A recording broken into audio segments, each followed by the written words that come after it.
नमस्कार मित्रांनो, मी करण लोणकर. मित्रांनो, राष्ट्रीय आरोग्य अभियानाअंतर्गत पालघर येथे भरती निघालेली आहे. यामध्ये कोणती पदे असणार आहेत, शिक्षण काय लागेल, नोकरीचं ठिकाण काय असणार आहे, त्यानंतर जो काही परीक्षेचा फॉर्म भरायचा आहे, तो ऑनलाईन भरायचा की ऑफलाईन भरायचा आहे, या सर्व गोष्टींची डिटेल माहिती ते आपण या व्हिडिओमध्ये पाहणार आहोत. तर मित्रांनो, व्हिडिओ शेवटपर्यंत पहा. आमच्या चॅनलवर पहिल्यांदा आला असाल तर सबस्क्राईब करून ठेवा व बेल आयकॉनचं बटन प्रेस करा.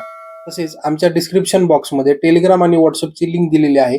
ती तुम्ही जॉईन करून ठेवा म्हणजे आमच्या नवीन व्हिडिओ तुमच्यापर्यंत पोहोचत राहतील. तर चला मित्रांनो, व्हिडिओ सुरू करूया.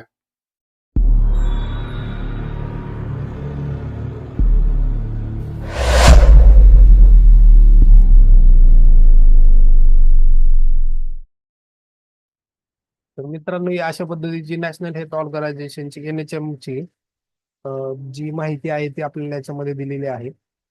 तर याच्यामध्ये काही थोडक्यात जी सूचना आहे ती सूचना आपण पहिल्यांदा वाचून घेऊया. याच्यामध्ये राष्ट्रीय आरोग्य अभियानाअंतर्गत जिल्हा आरोग्य सोसायटी मार्फत कंत्राटी पद्धतीने विशेष तज्ञ, अतिविशेष तज्ञ या पदांची थेट मुलाखत नवीन जिल्हा परिषद इमारत पालघर या ठिकाणी 14/1/2025 रोजी दुपारी 3 वाजता आयोजित करण्यात आली आहे. इच्छुक उमेदवारांनी मूळ कागदपत्र व छायांकित प्रतीसह कागदपत्राच्या छाननीकरिता नवीन जिल्हा परिषद इमारतीमध्ये भेट द्यायची कोळगाव येथे. तिथं 113 व 114 नंबरचा पहिला मजला राष्ट्रीय आरोग्य विभाग पालघर येथे दुपारी 12 वाजता उपस्थित राहून जी काय तुमची कागदपत्रांची छाननी आहे ती करून घ्यायची आहे. त्याच्यानंतर आपल्याला पुढे त्यांनी काय दिलेले, कोणकोणती पदं भरायची आहेत, तर त्या पदाची जाहिरात दिलेली आहे. त्याच्यामध्ये तुमचं पदाचं नाव आहे, कार्यक्रमाचं नाव आहे, रिक्त पदांची संख्या आहे, नियुक्तीचे ठिकाण आहे, शैक्षणिक अर्हता आहे आणि वेतन आहे. कार्डिओलॉजिक म्हणजे प्रत्येक पद्धतीचे ह्यांनी याच्यामध्ये पदं दिलेली आहेत. कुठल्या कुठल्या पद्धतीची पदं आहेत ते आपण थोडक्यात पाहून घेऊया. त्याच्यामध्ये तुम्हाला 1 नंबरला कार्डिओलॉजी आहे. त्यानंतर तुम्हाला 2 नंबरला इथे एकच मिनिट हे पहा मित्रांनो, आपल्याला इथे 1 नंबरला कार्डिओलॉजी दिलेलं आहे त्यांनी. त्यानंतर 2 नंबरचा अजून एक ऑप्शन दिलेला आहे. अशा पद्धतीची वेगवेगळी तुम्हाला पदांची जी भरती आहे ती पदांची कंत्राटी पद्धतीची भरती आपल्याला याच्यामध्ये त्यांनी दिलेली आहे.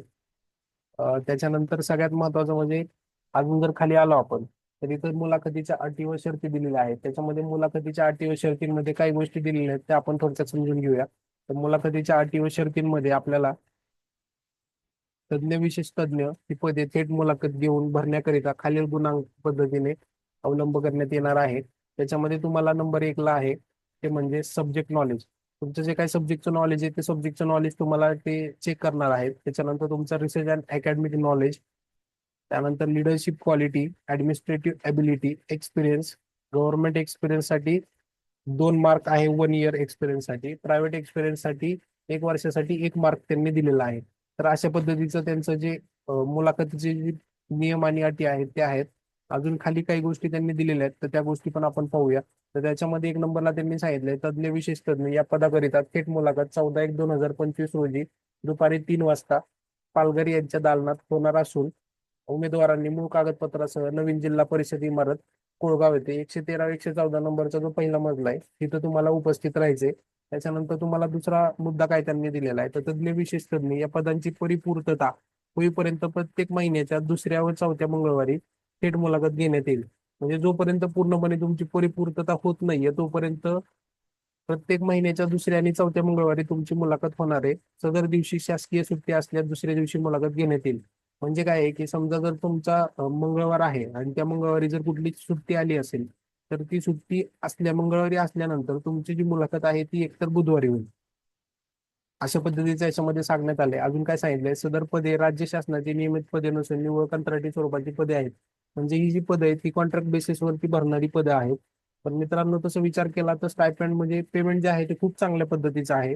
कारण तुम्ही ज्या पोस्टवरती जाणार आहात ती पोस्ट पण त्या पद्धतीची आहे, त्या कॅपेबल पगार ते देत आहेत. त्याच्याबरोबर सदर पदावर कायमपणाचा हक्क राहणार नाही. तसेच या पदांसाठी शासनाने सेवा नियम लागू केलेले नाहीत. तसेच अर्जदाराला शासकीय सेवेत सामावून घेणे किंवा शासनामार्फत सेवा संरक्षण किंवा त्या संबंधी दावा करण्याचा अधिकार राहणार नाही. म्हणजे काय असतं, काही लोकांना वाटतं की मी आता शासकीय सेवेत आलोय तर मला सेवेतील काही गोष्टी मिळाव्यात, तर तसं नाहीये. त्या गोष्टी ज्या आहेत त्या ठरवून तुम्हाला पुढे दिल्या जातील. त्यानंतर अजून काय आहे, राष्ट्रीय आरोग्य अभियान मधून कोणत्याही संस्था स्तरावरून एखाद्या कर्मचाऱ्याच्या कार्याध्यक्षमा अनियमिततेच्या कारणामुळे सेवा समाप्त करण्यात आल्या असतील तर त्या कर्मचाऱ्याची यापुढे राष्ट्रीय आरोग्य अभियान अंतर्गत कोणत्याही पदाकरिता विचार केला जाणार नाही. म्हणजे जर समजा तुम्हाला जर कुठल्या कारणास्तव या राष्ट्रीय आरोग्य अभियानातून काढला असेल कामावरून, तर तुम्हाला परत पदावर घेण्याचा विचार राष्ट्रीय आरोग्य विभाग करणार नाहीये. त्याच्याबरोबर अर्जदार हा संबंधित पदासाठी शारीरिक व मानसिकदृष्ट्या सक्षम असावा. अर्जदाराविरुद्ध कोणताही फौजदारी गुन्हा झालेला नसावा. म्हणजे की हा जो कोणी अर्जदार आहे त्याचा शारीरिक व मानसिकदृष्ट्या सक्षम म्हणजे तो एकदम व्यवस्थित आणि योग्य असावा. त्याच्याबरोबर त्याच्यावर कुठलाही फौजदारी गुन्हा दाखल झालेला नसावा. पोलीस कंप्लेंट जे म्हणतो आपण तर ते झालेलं नसावं. त्याच्याबरोबर उपरोक्त पदापैकी तांत्रिक पदांकरिता तत्सम काउन्सिलिंग रजिस्ट्रेशनचे नूतनीकरण प्रमाणपत्र काउन्सिलिंग रजिस्ट्रेशनसाठी अर्ज सादर केलेबाबतची पावती अर्जासोबत सादर करणे बंधनकारक राहील. तसेच काउन्सिलिंगकडील नोंदणीबाबत अथवा इतर कोणत्याही कागदपत्रांची असलेली वैधता ही चालून कालावधीतील असावी. तथापि अवैध प्रमाणपत्र उमेदवारांना भरती प्रक्रियेतून अपात्र ठरवले जाईल. म्हणजे तुमचे जे काही डॉक्युमेंट्स तुम्हाला लागणार आहेत तर ते व्हॅलिड डॉक्युमेंट्स तुम्हाला द्यावे लागणार आहेत. आणि काउन्सिलिंगचे जे रजिस्ट्रेशनचं प्रमाणपत्र आहे ते पण तुम्हाला व्हॅलिड प्रमाणपत्र तुम्हाला मित्रांनो द्यावं लागणार आहे. त्याच्यानंतर अजून त्यांनी काय काय गोष्टी दिलेल्या आहेत आता बघा.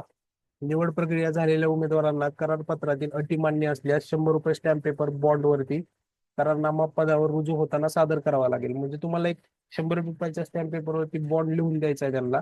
त्याच्याबरोबर 2 पेक्षा अधिक हयात मुलं असणाऱ्या उमेदवारांना राष्ट्रीय आरोग्य अभियानाच्या कंत्राटी पदावरती यापुढे निवड करण्यात येणार नाही. म्हणजे जर समजा एखादा कंत्राटी पदावरती आता निवड होण्यासाठी एखाद्या व्यक्तीने जर अप्लाय केला असेल, त्याचं लग्न होऊन तर त्याला 2 पेक्षा जास्त मुलं असतील, एखाद्याला 3 मुलं असतील, तर त्यांना या राष्ट्रीय अभियानामध्ये म्हणजे या पदावरती येता येणार नाही किंवा त्यांची निवड होणार नाही. सविस्तर जाहिरात पात्र अपात्र उमेदवारांची यादी, निवड प्रतीक्षा यादी व पद भरती प्रक्रियेबाबतची सर्व माहिती सूचना त्यांनी जी काय वेबसाईट दिली या संकेतस्थळावर वेळोवेळी प्रसिद्ध करण्यात येईल. याबाबत अर्जदारास कुठलाही स्वतंत्र पत्र व्यवहार केला जाणार नाही. म्हणजे आपल्या लोकांना वाटतं की बाबा समजा काही जर अपडेट आले, कोण सिलेक्ट झाले, कोण सिलेक्ट नाही झालं, कोण वेटिंग लिस्टमध्ये आहे, कोणाचं नाव यादीमध्ये आले, तर अशा लोकांसाठीची जी भरतीची प्रक्रिया आहे ह्या प्रक्रियेबद्दलची सिलेक्शन झालं तर तुम्हाला कुठल्याही पद्धतीने वैयक्तिकरित्या तुम्हाला पत्र येऊन तुम्हाला कळवणार नाही की बाबा तुमचं सिलेक्शन झालंय. तर जी काही त्यांची www.zpplghar.gov.in तर ही जी काही वेबसाईट आहे ह्या ऑफिशियल वेबसाईटवर जाऊन तुम्ही चेक करायचे की बाबा कोणाचं सिलेक्शन झालंय, तुमचं झालंय का नाही झालंय, किंवा तुम्ही वेटिंग मध्ये आहात का. त्यानंतर नियुक्ती आदेश देण्यापूर्वी अर्जासोबत जोडलेल्या कागदपत्रांची सर्व मूळ कागदपत्र निवड समिती मार्फत पडताळणी करून सादर करण्यात आलेली कागदपत्रे चुकीची आढळल्यास उमेदवारांना निवड प्रक्रियेतून बाद करण्यात येईल याची नोंद घ्यावी. जर समजा म्हणजे काही जण लोक काय करतात की त्या डॉक्युमेंट्स मध्ये पण फ्रॉड करतात. तर तसा जर कुठल्या पद्धतीचा फ्रॉड जर आपल्याला सापडला तर तो फ्रॉड डिक्लेअर करण्यासाठी त्यांनी सांगितलेले की जर समजा तसा जर फ्रॉड कोणाचा सापडला तर डायरेक्ट तो जो कोणी उमेदवार आहे त्याला डायरेक्ट बाद करण्यात येईल.